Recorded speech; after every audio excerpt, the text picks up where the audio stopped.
शौनक आदि 88,000 पुराण वेत्ता ऋषि विराजमान हैं और सूत जी के सन्मुख उन्होंने एक भव्य और दिव्य प्रश्न कर दिया। शौनक आदि ऋषि कहते हैं, हे महाज्ञानी सूत जी, आप संपूर्ण सिद्धांतों के ज्ञाता हैं। प्रभु, आप मुझसे पुराणों की कथाओं के सार तत्व का विशेष रूप से वर्णन कीजिए। सदाचार, भक्ति और विवेक की बुद्धि कैसे होती है तथा साधु पुरुष किस प्रकार अपने काम, क्रोध आदि मानसिक विकारों का निवारण करते हैं। क्योंकि यह घोर कलिकाल है, जीव प्रायः आसुर स्वभाव के हो गए हैं। ऐसे में इस कलिकाल से बचने के लिए सर्वश्रेष्ठ क्या उपाय? आप इस समय मुझे ऐसा कोई शाश्वत साधन बताइए जो कल्याणकारी हो, सर्वोत्कृष्ट हो, सर्वोत्तम हो। इस प्रश्न को सुनकर के सूत जी का हृदय गदगद हो गया। सूत जी कहते हैं, मुनि श्रेष्ठ शौनक, आप धन्य हैं। आपके हृदय में इन कलकाल के प्राणियों के कल्याण के लिए जो भाव जागृत हुआ और उसको लेकर के आपने ये जो प्रश्न किया है, निश्चित ही आपकी बुद्धि परमात्म तत्व में लगी हुई है। सूत जी कहते हैं, ऋषि, संपूर्ण शास्त्रों के सिद्धांत से संपन्न, भक्ति आदि को बढ़ाने वाला, भगवान शिव को संतुष्ट करने वाला तथा कानों के लिए रसायन स्वरूप दिव्य शिव पुराण का श्रवण कीजिए। क्योंकि यह उत्तम शिव पुराण काल रूपी सर्प से व्याप्त होने वाले महान त्रास का विनाश करने में समर्थ है। क्योंकि काल व्याल मुख ग्रास त्रास निर्णास हेतवे, काल रूपी सर्प हम सबको डसने के लिए बैठा है, तैयार है। इसलिए हे मुनि, इस काल रूपी व्याल से बचने के लिए भगवान शिव की सन्निधि की जाए तो वह सर्वोत्कृष्ट है। गुरुदेव व्यास जी ने सनत कुमार मुनि का उपदेश पाकर कलयुग के प्राणियों के कल्याण के लिए बड़े आदर से इस पुराण का प्रतिपादन किया है। हे मुनि, विशेष रूप से कलयुग के प्राणियों की मन की शुद्धि के लिए और भगवान शंकर की श्रेष्ठ भक्ति के लिए इस शिव पुराण के अतिरिक्त और कोई अन्य साधन नहीं। हे महात्मन, जिस बुद्धिमान मनुष्य के पूर्व जन्म के बड़े बड़े पुण्य उदय होते हैं, उस महाभाग्यशाली व्यक्ति की ही इस शिव पुराण में और रुचि होती है। यह शिव पुराण परम उत्तम शास्त्र है। इसे इस पृथ्वी पर शिव का वांग्मय स्वरूप ही समझना चाहिए। भगवान शिव के इस पुराण को सुनने से मनुष्य सब पापों से मुक्त हो जाता है। बड़े बड़े उत्कृष्ट भोगों का उपभोग करके अंत में शिव लोक को प्राप्त होता है।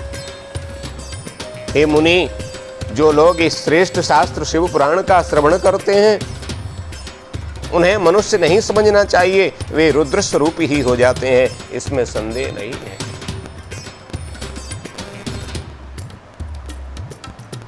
क्योंकि भगवान का नामस्मरण, उनके दिव्य महात्म्य के चरित्रों का श्रवण और उनके मूल मंत्र का जप करने से प्राणी निष्पाप हो जाता है। इस पुराण का श्रवण और कीर्तन करने वालों के चरण कमल की धूलि को मुनिगण तीर्थ ही समझते हैं। जो लोग एक मुहूर्त, उसका भी आधा, अथवा क्षण मात्र भी इस पुराण का श्रवण करते हैं, उनकी कभी दुर्गति नहीं होती। हजारों अश्वमेध यज्ञ और सैकड़ों वाजपेय यज्ञ शिव पुराण की 16वीं कला की बराबरी भी नहीं कर सकते हैं। कोई अधम प्राणी जब तक भक्ति पूर्वक शिव पुराण का श्रवण नहीं करता, तभी तक उसे पापी कहा जा सकता है। क्योंकि गंगा आदि पवित्र नदियां, सप्तपुरियां तथा गया आदि तीर्थ इस शिव पुराण की समता कभी नहीं कर सकते। जो निरंतर शिव पुराण को सुनता है अथवा इस पुराण की कथा को कहता है, वह पुण्यात्मा है, इसमें संशय नहीं है। यह शिव पुराण निर्मल तथा शैवों का सर्वस्व है, क्योंकि भगवान तो परम वैष्णव हैं और भगवान शिव को मानने वाले जो होते हैं वो शैव होते हैं, और शैवों का परम धन है शिव पुराण की कथा। इसलिए प्रयत्न पूर्वक इसका सेवन करना चाहिए। यह निर्मल एवं उत्तम शिव पुराण धर्म, अर्थ, काम, मोक्ष चारों पुरुषार्थों को देने वाला है। ऐसे शिव पुराण को मैं प्रसन्न चित्त से आप सबको श्रवण कराऊंगा। आप लोग ध्यान पूर्वक श्रवण करें और भगवान महादेव के चरणों में मन को एकाग्र करें। सोनक जी बोले, हे महाभाग, आप धन्य हैं। आपने कृपा करके हम लोगों को यह बड़ी अद्भुत एवं दिव्य कथा सुनाई है। यह शिव पुराण की कथा तो पापनाशिनी है, मन को पवित्र करने वाली है, भगवान शिव को प्रसन्न करने वाली यह कथा है। हे सूत जी, कलयुग में इस कथा के द्वारा कौन कौन से पापी शुद्ध होते हैं, उन्हें कृपा पूर्वक बताइए। सूत जी कहते हैं, ऋषियों, जो मनुष्य पापी, दुराचारी, खल, काम, क्रोध आदि में निरंतर डूबे रहते हैं, वे भी इस पुराण से अवश्य शुद्ध हो जाते हैं। यह कथा वास्तव में उत्तम ज्ञान यज्ञ है, जो सदा सांसारिक भोग और मोक्ष को देने वाला है, सभी पापों को नष्ट करने वाला है और भगवान शिव को प्रसन्न करने वाला है। इसे ज्ञान यज्ञ कहते हैं। चाहे भागवत की कथा हो, चाहे शिव पुराण की कथा हो, चाहे देवी भागवत की कथा हो, चाहे विष्णु पुराण की कथा हो, ये सब ज्ञान यज्ञ के अंतर्गत ही आते हैं। और इस कलिकाल में ज्ञान यज्ञ के द्वारा मनुष्य पवित्र हो जाता है। जो लोग छल कपट करने वाले, क्रूर स्वभाव वाले, अत्यंत निर्दयी हैं, कलयुग में वे भी इस ज्ञान यज्ञ से शुद्ध हो जाते हैं। इस पुराण के श्रवण का पुण्य बड़े बड़े पापों को नष्ट करता है, सांसारिक भोग तथा मोक्ष को प्राप्त कराता है और भगवान शंकर को प्रसन्न करता है।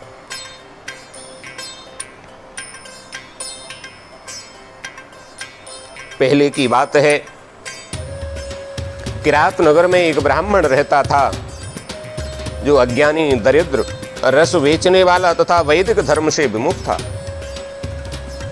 ब्राह्मण का कर्तव्य होता है कि वह संध्या वंदन करे,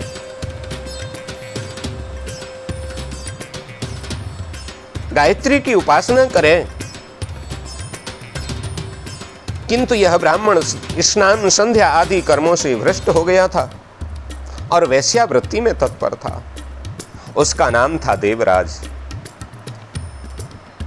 वह अपने ऊपर विश्वास करने वाले लोगों को ठगा करता था।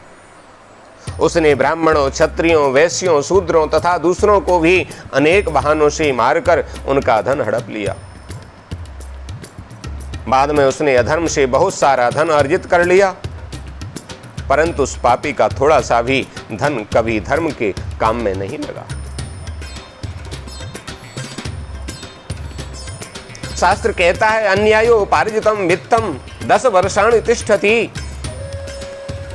अन्याय से एकत्रित किया हुआ जो धन है ना भैया, वो स्वयं नष्ट होता है और बाकी सबको नष्ट करा के जाता है, आपके पुण्यों को क्षीण करता है। इसलिए अन्याय से कभी धन को उपार्जित नहीं करना चाहिए। एक दिन वह ब्राह्मण एक तालाब पर नहाने गया। वहां शोभावती नाम की एक वेश्या को देख करके वह अत्यंत मोहित हो गया।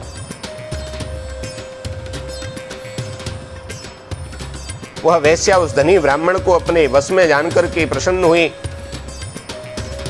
उस ब्राह्मण ने उस वेश्या को पत्नी बनाना तथा वेश्या ने उसे अपना पति स्वीकार कर लिया। अब तो बैठते सोते खाते पीते क्रीड़ा में दोनों निरंतर पति पत्नी की तरह व्यवहार करने लगे। अपने माता पिता पत्नी के बार बार रोकने पर भी पाप कृत्य में संलग्न हुआ ब्राह्मण उनकी बात नहीं मानता था।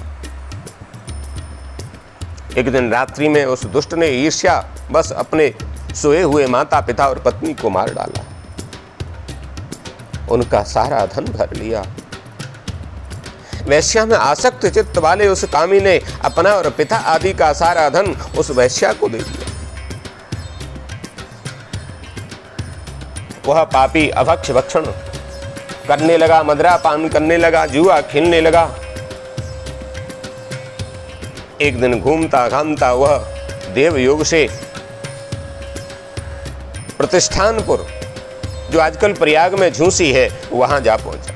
वहां उसने एक भगवान शंकर के मंदिर को देखा, जहां बहुत से साधु महात्मा एक साथ बैठ करके भगवान के पंचाक्षर मंत्र का जाप कर रहे थे। ओम नमः शिवाय, ओम नमः शिवाय। इसने देखा, ये वहां ठहर गया। इसको ज्वर आ गया। ज्वर से उसको बड़ी पीड़ा होने लगी। वहां एक ब्राह्मण देवता शिव पुराण की कथा सुना रहे थे। ज्वर में पड़ा हुआ ये देवराज ब्राह्मण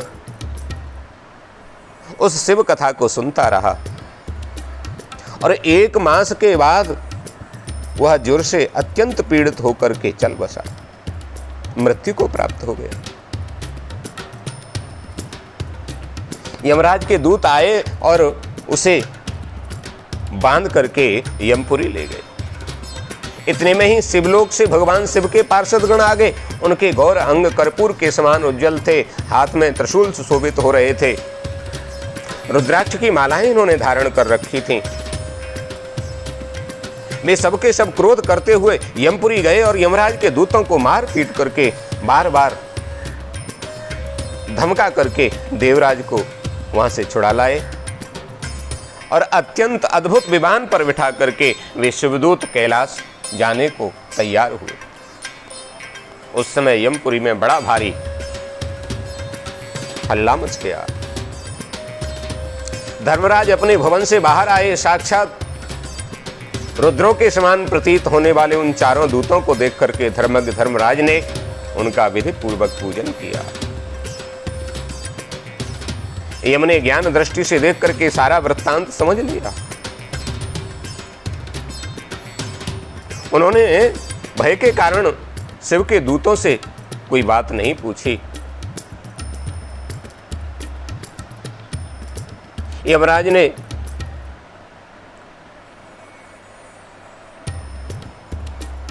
उनको जाने दिया। शिवदूत कैलाश को गए और उन्होंने उस ब्राह्मण को दयासागर भगवान शिव के सामने उपस्थित किया। विचार कीजिए, शिव पुराण की यह परम पवित्र कथा धन्य है, जिसके सुनने से पापी जन भी मुक्ति के योग्य हो जाते हैं। कहां ये देवराज ब्राह्मण इसकी वृत्ति कितनी पापाचार अनाचार में लिप्त थी, और कहां भूलवश ही 1 मास, वो भी श्रावण का महीना, और उसमें इसने भगवान शिव के ये शिव पुराण की पावन कथा को सुना, और उस कथा के सुनने मात्र से ही इसके यमपुरी का वास जो है वो खत्म हो गया, और भगवान शिव के इसे दर्शन हो रहे। धन्य है शिव पुराण की कथा, जिसके सुनने से पापी जन भी मुक्ति के योग्य बन जाते हैं। भगवान शिव के परम धाम को वेदज्ञ सभी लोकों में सर्वश्रेष्ठ बताते हैं। ब्राह्मण, क्षत्रिय, वैश्य, शूद्र तथा सभी प्राणी, यहाँ तक कि जिस पापी ने धन के लोभ से अनेक लोगों की हत्या की तथा अपने माता पिता और पत्नी को भी मार डाला, वह वैश्यागामी शराबी ब्राह्मण देवराज भी इस कथा के प्रभाव से भगवान शिव के परम धाम को प्राप्त हुआ। सौनकादि 88,000 पुराण वेदता ऋषियों ने सूत जी से एक निवेदन किया, भगवान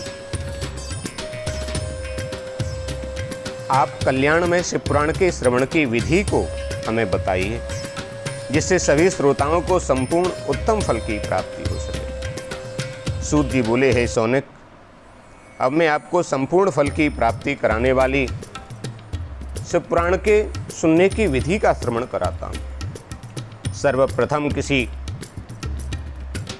ज्योतिषी ब्राह्मण के पास जाकर के सुंदर मुहूर्त का शोधन करें। उसके बाद किसी सुयोग्य वक्ता को कथा के लिए निमंत्रित करें। जहां शिव पुराण की कथा होने वाली है उस स्थान को पवित्र करें। शिव मंदिर में, तीर्थ में, वन प्रांत में अथवा घर में शिव पुराण की कथा सुनने के लिए उत्तम स्थान का चयन करें। कथा की भूमि को लीप करके शोधन करें। लीपना संभव न हो तो जल से धोएं। आजकल लीपना तो कहाँ हो पाता है, इसलिए जल से उसको स्वच्छ करना चाहिए।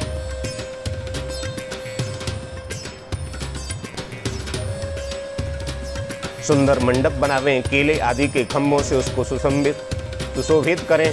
कथा मंडप को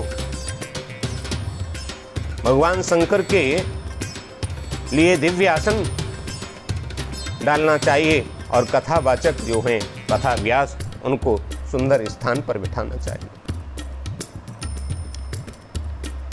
सूत जी कहते हैं, सौनक जी, विवाहोत्सव में जैसे उल्लास पूर्वक हम सब तैयारी करते हैं, मन को लगाते हैं, इसी प्रकार से कथा उत्सव में भी बड़ा उत्साह और मन को एकाग्र रखना चाहिए। वक्ता उत्तर दिशा की ओर मुख करे तथा श्रोतागण पूर्व दिशा की ओर मुख करके और पालती लगा करके नीचे बैठ करके कथा को श्रवण करें। नीचे बैठने में यदि कोई समस्या है तो सुखासन पर बैठें।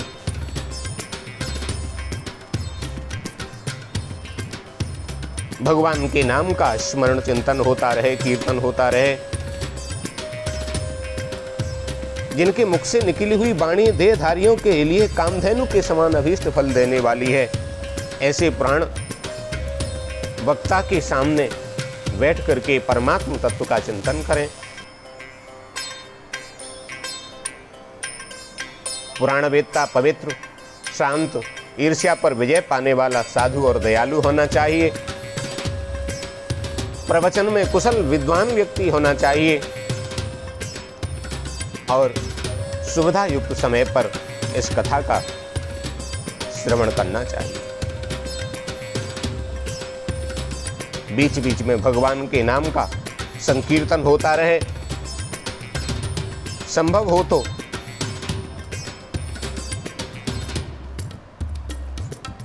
निराहार रह करके कथा का श्रवण करें, नहीं तो फलाहार लेकर के कथा का श्रवण करें।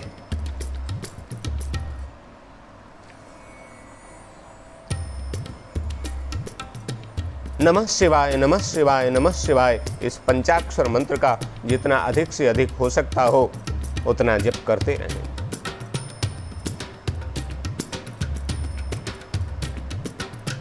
शिव पुराण सुनने वाले जो श्रोता हैं वो भक्ति पूर्वक, नियम पूर्वक श्रेष्ठ कथा को सुने। दीक्षा से कहा तो ये गया है कि दीक्षा से रहित लोगों को कथा श्रवण करने का अधिकार नहीं। नियम तो यह है कि कथा सुनने से पूर्व दीक्षा लेनी चाहिए, क्योंकि जब तक गुरु नहीं बनाया जाता तब तक ज्ञान नहीं होता।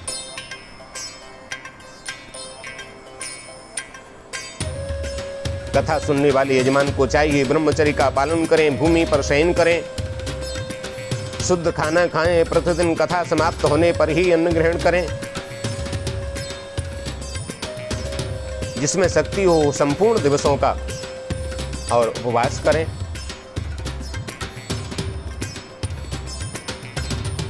यदि संभव नहीं हो तो कथा में विघ्न करने वाले उपवास की आवश्यकता नहीं है। फिर कथा में कुछ न कुछ खा करके भी जैसे भी मन कथा में लगे तो कथा श्रवण करनी चाहिए।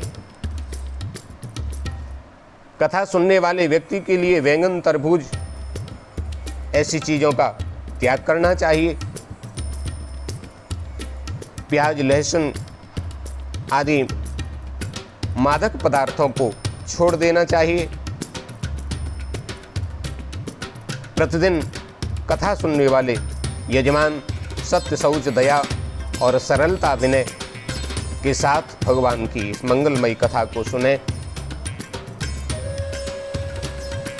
इस प्रकार व्रत धारण करके इस परम श्रेष्ठ कथा का श्रवण करके आनंद पूर्वक जो महानुभाव इस कथा का श्रवण करते हैं उन्हें शिव सायुज्य की प्राप्ति होती है।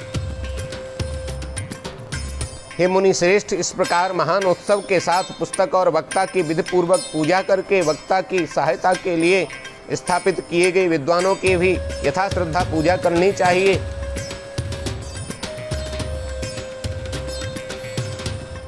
श्रोता सुनने वाला यदि गृहस्थ है तो बुद्धिमान को उस श्रवण कर्म की शांति के लिए शुद्ध हविष्य के द्वारा होम कराना चाहिए।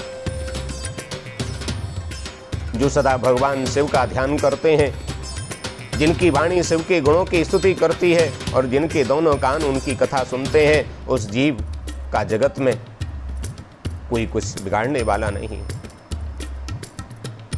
वे निश्चय ही संसार सागर से पार हो जाते हैं।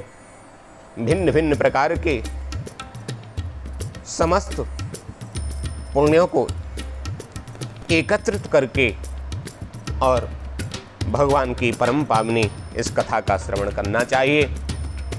और पुराणों में तो नियम बहुत हैं, किंतु सही प्रकार से सुविधा के अनुसार, व्यवस्था के अनुसार, सात्विक वृत्ति से हम यथा समय यथा श्रद्धा यदि भगवान शिव को प्रसन्न करने वाली इस कथा का श्रवण करते हैं, वक्ता में निष्ठा रखते हुए यदि कथा का श्रवण करते हैं, तो भगवान शंकर की हमको कृपा प्राप्त होती है। इस अवधि में जितना अधिक से अधिक हो उतना शिव पंचाक्षर मंत्र का जप करना चाहिए और असत्य आदि भाषण से बचना चाहिए।